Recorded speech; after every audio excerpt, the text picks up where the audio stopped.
Alors Charles Fournier, on l'a dit, le Conseil régional, vous avez mis en place bien avant la crise des Gilets jaunes un système de démocratie participative. C'est parce que vous pressentiez justement cette crise actuelle que l'on vit? Oui, bien sûr. D'ailleurs, le soir des élections 2015, sur ce plateau, je disais déjà, la démocratie n'a pas gagné ce soir. Nous sommes dans une situation finalement qui continue à se dégrader. La question de la confiance entre les citoyens et les institutions ne va pas en s'améliorant et il nous faut changer quelque chose. Et dès le début du mandat, nous avons engagé une démarche que nous avons appelée démocratie permanente, une démocratie partout, tout le temps.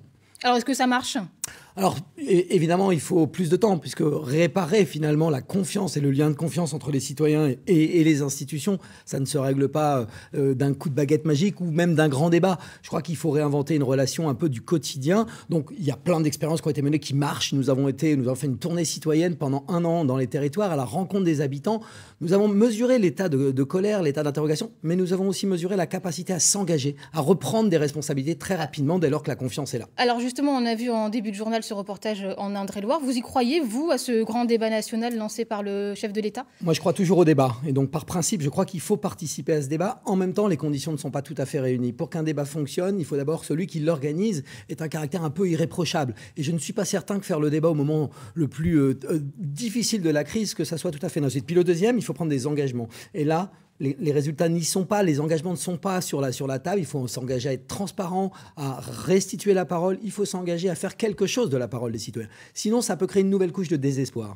On en parlait il y a quelques jours, la création d'une COP régionale que vous pilotez. Charles Fournier, elle va être lancée d'ici quelques jours à Blois. Quel est l'objectif de ce nouveau rendez-vous ? Mais finalement, je crois que le moment est venu de faire le lien direct entre la question sociale, la question écologique et la question démocratique. Je crois que nous sommes dans un moment qui peut, dans le meilleur, ressortir. On est en train de vivre un moment qui semble confronter l'urgence climatique à l'urgence sociale. On le voit, les Gilets jaunes. Mais quand je débat avec les Gilets jaunes, pour en avoir reçu à plusieurs reprises, avoir eu des échanges, je ne crois pas qu'il y ait cette opposition. Et d'ailleurs, ceux qui sont les premières victimes de l'absence d'écologie, ce sont les plus vulnérables. Ceux qui mangent mal, ceux qui se déplacent mal, ceux qui doivent aller travailler de plus en plus loin, ceux qui sont mal isolés dans leur maison, ce sont souvent les plus pauvres. Et il y a un lien direct entre l'écologie et la situation sociale. Et donc la COP, c'est l'occasion de mobiliser tout le monde pour des engagements concrets. Pas simplement des objectifs, nous les avons, mais des actions très concrètes. Quel pour type répondre aux d'action défis. concrètement ? Par exemple, les économies d'énergie. Vous savez, 50% de la solution finalement de la transition énergétique, c'est les économies d'énergie. Et en 2017, dans notre région, elles sont reparties à la hausse, ces consommations d'énergie. Et ça, je crois que c'est quelque chose qui peut rassembler tout le monde, qui peut engager tout le monde.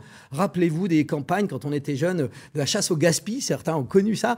C'est quelque chose qui peut être très mobilisateur. Et je crois qu'il faut s'engager dans un même chemin. La transition, c'est un chemin. Économie d'énergie, mais qu'est-ce que vous pouvez dire aujourd'hui à ces personnes qui sont obligées de payer leur carburant, leur gasoil pour aller travailler, qui n'ont pas le choix ? Mais moi, je crois qu'on peut les aider dans l'isolation de leur maison. Par exemple, on est en train de créer une banque régionale justement pour soutenir l'isolation dans les habitations, parce que ça, la précarité énergétique, elle frappe les plus pauvres. Et donc, en les aidant dans l'isolation, ils feront des économies d'énergie et participeront de l'effort commun. C'est un exemple. Autre sujet, nous savons depuis l'année dernière que le projet de ligne à grande vitesse Paris-Orléans-Clermont-Lyon n'est plus une priorité du gouvernement. Vous vous en êtes d'ailleurs satisfait. Vous réclamez la remise en état des lignes ferroviaires existantes. Concrètement, comment ? Avec quel financement ? Mais que de temps perdu. Cette ligne, des études, des millions d'études pour cette ligne qui ne va pas se faire, qui ne va pas se réaliser, qui devait coûter 15 milliards. Nous avons besoin à peu près de 2,5 milliards pour rénover notre réseau régional. Si nous avions fait le choix des lignes du quotidien, 90% des déplacements des gens font moins de 50 km. Vous voyez bien que le sujet, ce n'est pas les liaisons vers Paris, c'est d'abord aussi la vie quotidienne, la vie dans nos territoires. Et donc, je crois qu'on a les moyens de ça. C'est des choix qu'il faut faire, c'est des priorités qu'il faut donner et abandonner ce type de projet inutile. Le TGV a eu des atouts dans les années 80. Aujourd'hui, il a plutôt tendance à déménager le territoire. Toutes les villes intermédiaires ne gagnent pas avec le TGV, les terminus un peu, mais les villes intermédiaires ne gagnent que très peu finalement avec l'arrivée du TGV.